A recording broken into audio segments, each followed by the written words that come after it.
E aí, meus queridos, tudo bem com vocês? O Banco Bradesco divulgou os resultados do terceiro trimestre de 2022 e não agradou muito o mercado. As ações tiveram uma desvalorização ali na casa de 17% em questão de 2 dias. Então é sobre isso que a gente vai trocar uma ideia. Eu vou expor a minha opinião, mostrar alguns dos resultados e eu fiz algumas contas também para a gente ver como que estão os indicadores do banco com base no lucro acumulado que ele já teve e se talvez faz sentido a gente cogitar investir ou não nas ações do Banco Bradesco após essa grande desvalorização. É claro que nada do que for dito aqui vai ser uma recomendação de investimentos, e se você curtiu a ideia desse vídeo, dá o like aqui, se inscreve no canal e compartilha com a galera para o canal crescer. E comenta aqui embaixo, você investe nas ações do Banco Bradesco, pretende investir, investe em outro banco, manda aqui pra gente saber no que você investe. E bora lá!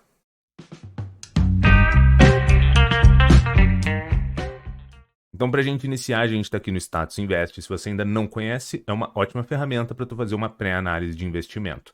Aqui nas ações do Bradesco, BBDC4, se você não conhece o ticker, uma desvalorização de 16,71% nos últimos 12 meses. Quando a gente olha aqui no gráfico, a gente consegue ver que aqui no dia 8 as ações estavam em 18,60 e chegaram a cair até 14,92 após a entrega dos resultados do terceiro TRI de 2022. Aí você pode perguntar, mas pô, o que aconteceu para as ações caírem 17% assim em uma questão de 2 dias?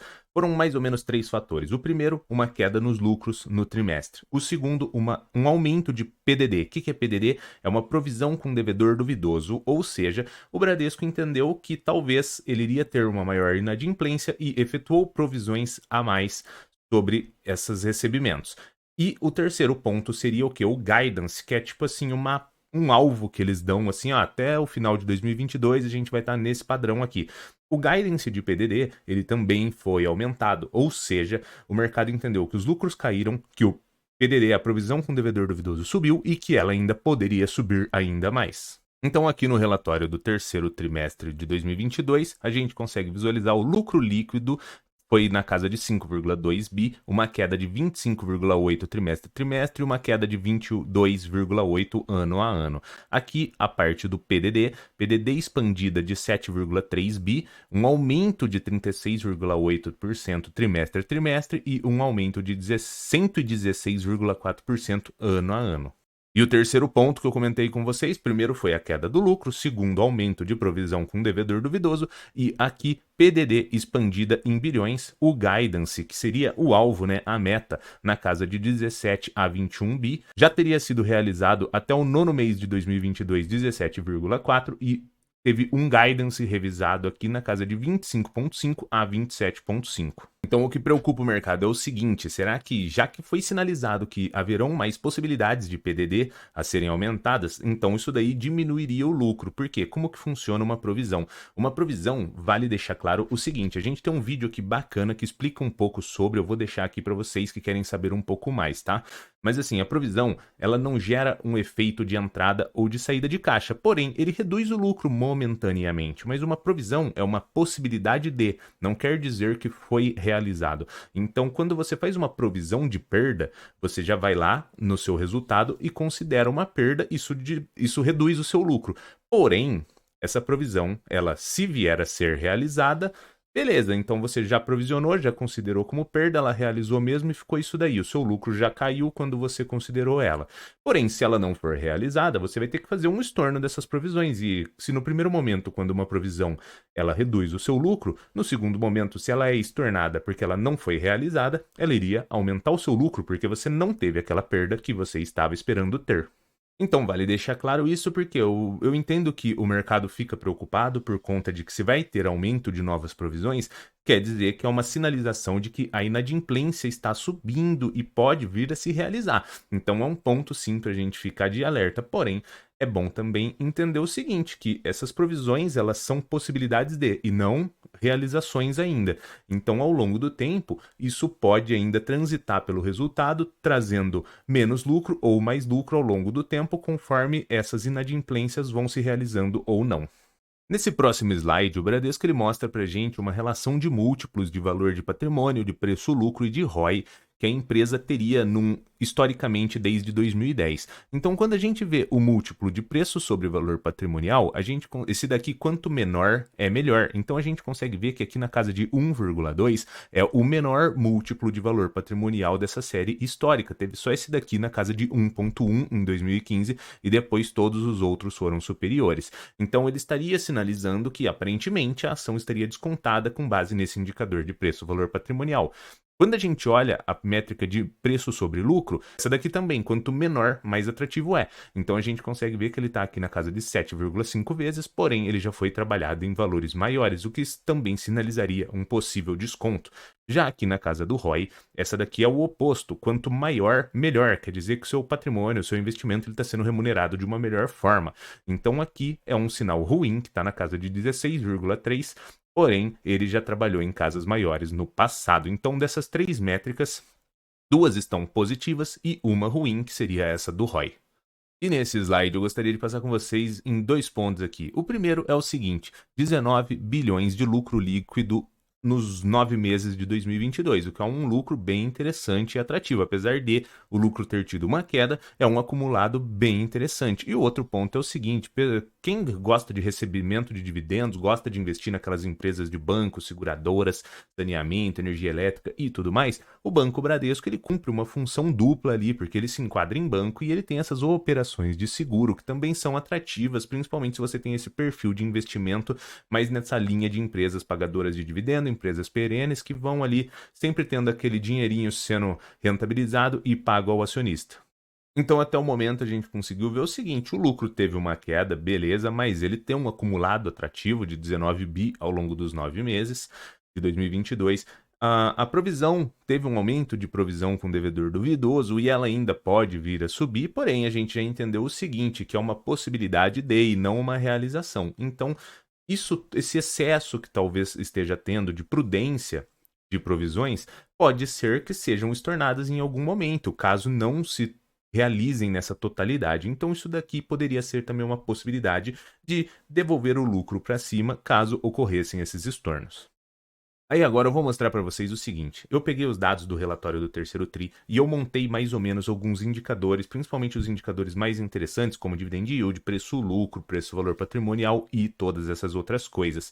Só que eu fiz uma coisa um pouco diferente. Em vez de eu pegar o lucro do ano, que geralmente a gente faz, e elaborar esses indicadores, eu pensei o seguinte: já que está todo mundo assim muito preocupado com essa queda de lucro, então eu peguei esse lucro acumulado aqui dos 9 meses, vou ignorar esses últimos 3 meses do ano. Então eu vou utilizar como 19 bilhões de lucro para a gente fazer esses indicadores e a gente ver como que iria ficar, se iria ficar muito distorcido ou não. E vale lembrar sempre isso, que eu estaria considerando que ele teve 0 de lucratividade no quarto TRI.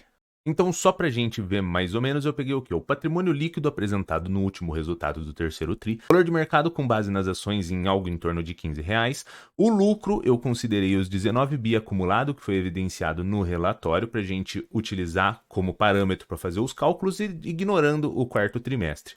E um número de ações de 10 bilhões e um payout de 30%, que é a casa média ali de pagamento de payout. O payout é o que é a parte do lucro que ele destina como pagamento de dividendos. Então, se a gente for ver a parte aqui do preço-valor patrimonial, ficaria em 0,95, abaixo do valor de patrimônio, ou seja, se você tivesse com uma nota de R$ 100, você estaria comprando ela por 95. Então, você estaria tendo um leve desconto aqui. O preço-lucro na casa de 7,89, que também é um preço-lucro bem interessante, abaixo de 10 por uma empresa que tem um histórico forte, é uma empresa perene, a gente poderia considerar ele atrativo. Um lucro por ação de 1,78 e um dividend yield de 4%. Que você poderia falar assim: bom, mas 4% é muito pouco. Mas eu vou mostrar para vocês que 4% não é 4%, seria uma média histórica do que o banco acaba pagando. E fora também que eu vou mostrar para vocês o seguinte: o banco ele sempre faz bonificações de ações, o que também é um incremento de dividendos, se você for parar para pensar. Então, voltando aqui no Status Invest, para a gente ver o histórico de dividend yield, que aqui está na casa de 4,37, né?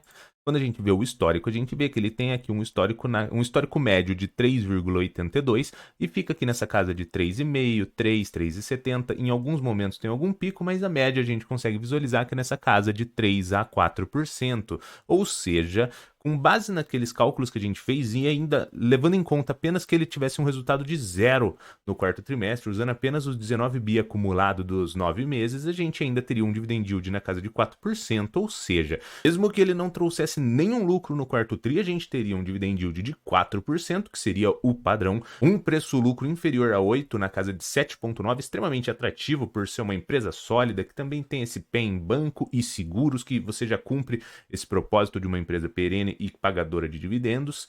E o mais interessante que é um descontinho de preço-valor patrimonial, que para essas empresas que elas têm um histórico muito forte de mercado, é bem interessante quando você consegue visualizar elas em padrões de 1 ou inferior a 1 de preço sobre valor patrimonial. Bom, para você que acha que 4% é um dividendo muito ruim, é um dividend yield, mas assim, você tem também esse incremento com bonificações. O que são bonificações? É quase que uma chamada de capital forçada. Por quê? A empresa tem os lucros lá dentro dela, em vez dela te distribuir como dividendos, ela faz o quê? Ela aumenta o número de ações. Então, se você tiver, por exemplo, 100 ações e ela fizer uma bonificação de 10%, você recebe 10 ações. Então, você recebe mais ações e a empresa faz o quê? Ela aumenta essa base acionária, ela utiliza esses lucros lá que estão acumulados para isso, e como ela não te pagou nada, ela só aumentou o número de ações, essa grana fica lá no caixa da empresa. Então é meio que um ganha-ganha, porque a empresa fica lá com aquela grana como se fosse uma chamada de capital forçada, que você não tem a opção de escolha, ela simplesmente emite mais ações, te dá um pouquinho e essa grana fica lá para ela poder fazer novos investimentos e potencializar os resultados da empresa.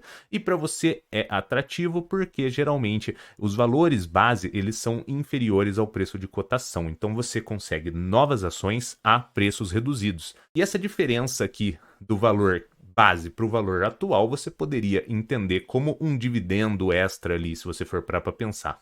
Bom, olhando sobre todos esses indicadores, os indicadores que a gente viu ali estimados dos 9 meses, todo esse histórico forte de ser o segundo maior banco do país, eu acredito assim, independente de estar descontado ou não, talvez nesse preço de R$ 15 aí as ações estejam num ótimo preço, você estaria comprando uma ótima empresa, uma empresa perene, pagadora de dividendos, com preço-lucro atrativo, dividend yield atrativo, preço-valor patrimonial próximo do justo. Na minha opinião, não seria um investimento ruim. Mas é claro que nada do que foi dito aqui é uma recomendação de investimentos, porque você que tem que ser responsável por estudar e se capacitar, porque no fim do dia o lucro ou prejuízo é inteiramente seu. Se você curtiu esse vídeo, dá o like aqui, se inscreve no canal e compartilha com a galera para o canal crescer. E comenta aqui embaixo, você investe nas ações do Banco Bradesco? Gostou dos indicadores? Acha que os indicadores estão ruins, que não vale a pena investir? Comenta aqui embaixo. E era isso, abraço!